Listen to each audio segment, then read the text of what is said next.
Si les decimos que el derecho no solamente incumbe a nuestro país ni tampoco a nuestro planeta, es decir, podríamos hablar de derecho espacial. Estamos para ello en la Universidad de Jaén con la investigadora Carmen Muñoz. Buenas tardes. Buenas tardes. Estaríamos hablando de un tipo de derecho diferente al que se rige nuestro planeta. Bueno, el derecho espacial, o el derecho, como también le llamamos, del espacio ultraterrestre, digamos, es derecho internacional, es derecho que hemos querido hacer, digamos, el conjunto de la sociedad internacional, los estados, para una vez que fue posible, prácticamente desde el lanzamiento del Sputnik en 1957, con éxito, y consiguió la humanidad tener un objeto en el espacio ultraterrestre. Bueno, pues a partir de ahí surgió la pregunta de ¿debemos adoptar reglas para, digamos, cómo poder regir nuestras actividades en el espacio? Y a partir de ahí efectivamente comenzaron los primeros esfuerzos, en concreto en la ONU, justamente con el impulso de Estados Unidos y la antigua Unión Soviética, para tratar de llegar a algunos acuerdos sobre cómo deberíamos comportarnos en el espacio. ¿Y cómo es ese comportamiento que sería necesario? Bueno, tras muchos años de negociación, digamos desde finales de los años 50 hasta ya más avanzada la década de los 60, pues en concreto se trabajó sobre un primer tratado que marca los grandes principios, ¿no? Entonces, por ejemplo, ahí se hablaba de que tendría que ser la exploración y las actividades en general en el espacio, pues con carácter pacífico.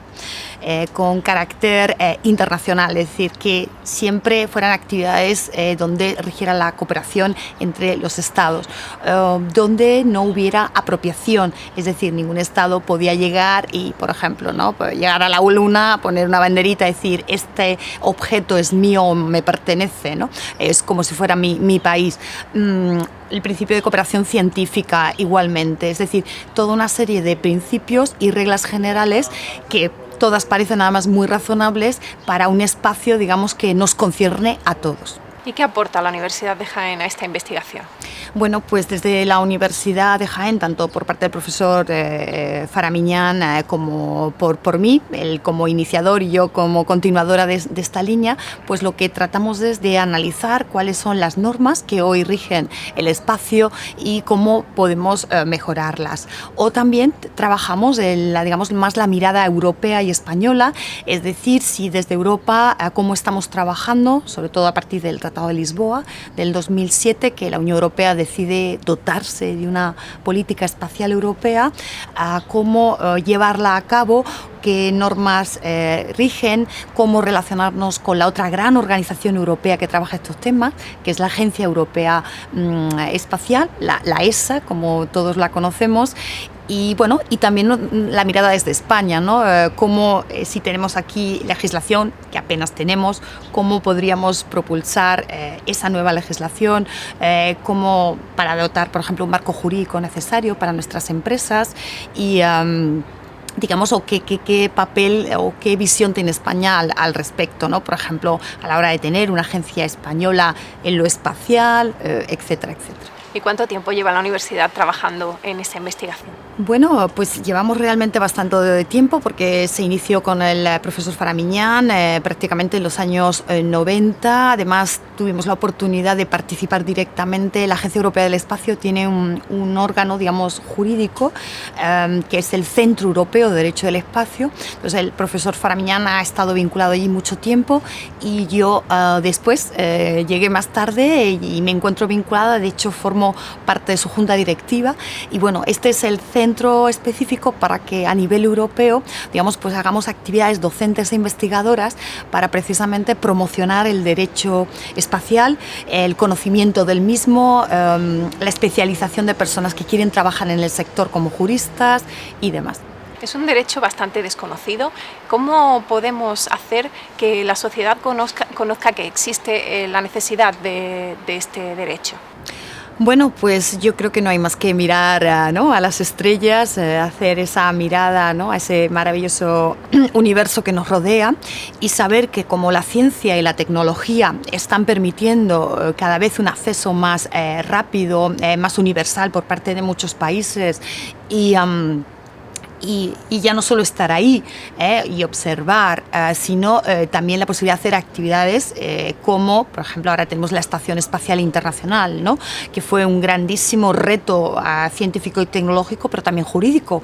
Hubo que hacer en su momento los acuerdos para saber cómo Estados Unidos, cómo los países europeos, cómo Japón o Canadá iban a colaborar, ¿no? Cómo íbamos a trabajar, cómo íbamos a financiar todo lo relativo a la Estación Espacial, los astronautas que la habitan y bueno, toda la actividad experimental que se hace allí.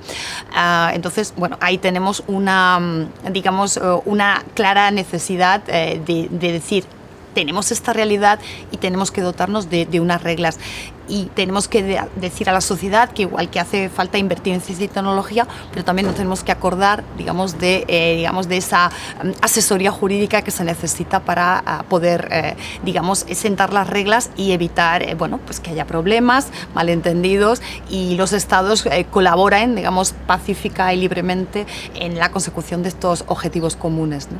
¿Todos los estados colaboran y participan por igual de esta legislación? Bueno, en Naciones Unidas hay un foro, hay un comité especial precisamente en el cual reúne. Es verdad que no están todos los estados, pero hay más de 80 estados, entre ellos nuestro país, que están, digamos, año a año se reúnen para ver, digamos, evaluar un poco la aplicación de las antiguas normas y cómo podríamos mejorarlo. Lamentablemente también es un foro de encuentro, pero de discusión y enfrentamiento, ¿no? Todo en términos pacíficos, pero es verdad que hay algunos problemas, como está, por ejemplo, evidenciando que vamos a hacer en la Luna, donde está planeado llegar en la próxima década a poder instalar algún tipo de comunidad, realizar actividades. Entonces ya nos estamos planteando si, por ejemplo, se puede realizar la actividad de la minería, cómo se podría hacer, si es lícito llevarlo, de qué manera, individualmente, en cooperación internacional y luego, porque luego, claro, la idea sería hacer un aprovechamiento económico, ¿no?, de esos elementos extraídos de la Luna. Entonces, bueno, en general la idea es que el universo no solo necesita, digamos, de su estudio desde muchas ramas de la ciencia, pero también necesita, desde luego, a los juristas y la sociedad tiene que ser consciente de ello. ¿Y cómo se logra llegar a ese acuerdo, a ese consenso en estos foros de discusión? Bueno, claro, la vía ideal sería hacer un tratado, digamos, que vinculara a todos los estados en el que quisieran participar, porque se supondría establecer unos objetivos y unas reglas, digamos, de actuación, ¿no?, para que todos cumplan el papel y se consiga digamos, el objetivo que se hayan planteado.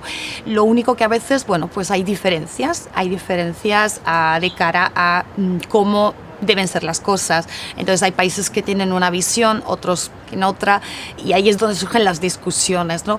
A veces las discusiones son de tanta entidad que terminan bloqueando el tratado, es decir, el tratado no llega a nacer, y eso realmente es un problema porque la idea es, el espacio es tan peligroso, las actividades espaciales son tan exigentes de cara a su financiación, que realmente es absurdo pensar que los estados pueden hacer una carrera individual, ¿no? Que realmente pueden estar en el espacio, explorarlo, explotarlo de manera individual. El espacio se ha dicho que es un ámbito propio de cooperación internacional. Si no, no será. Es decir, no podremos aprovechar realmente el universo que nos rodea si no es con esa idea de cooperar entre todos para conseguir objetivos comunes. ¿Y avanza esta legislación al mismo ritmo que avanza la tecnología? No, la ciencia y la tecnología van más rápido. Lo único que los estados tienen momentos, digamos, de enorme sentido común y lucidez, como por ejemplo, pues como hablábamos antes, la estación espacial, ¿no? Cuando se decidió ese ambiciosísimo objetivo, se pudo científica y tecnológicamente desarrollar. Bueno, pues los juristas estaban trabajando de cara a cómo vamos a dar, digamos, a regir esa pequeña comunidad que va a vivir en el espacio, ¿no? Ahora que ya está el proyecto pensado sobre la Luna, científicos, ingenieros están trabajando en ello, también ya los juristas se están movilizando para pensar cómo vamos, es decir, qué reglas vamos a dar a ese proyecto que puede establecerse en la Luna, ¿no? Entonces, bueno, está claro que tiene que haber diálogo, tiene que haber cooperación y de una forma o de otra tienen que asentarse esas reglas. Pues muchas gracias, Carmen Muñoz. Y con la cabeza, la mente, el cuerpo y también la legislación, como no, puesta en el universo, nos despedimos hasta el próximo programa de UGA Investiga.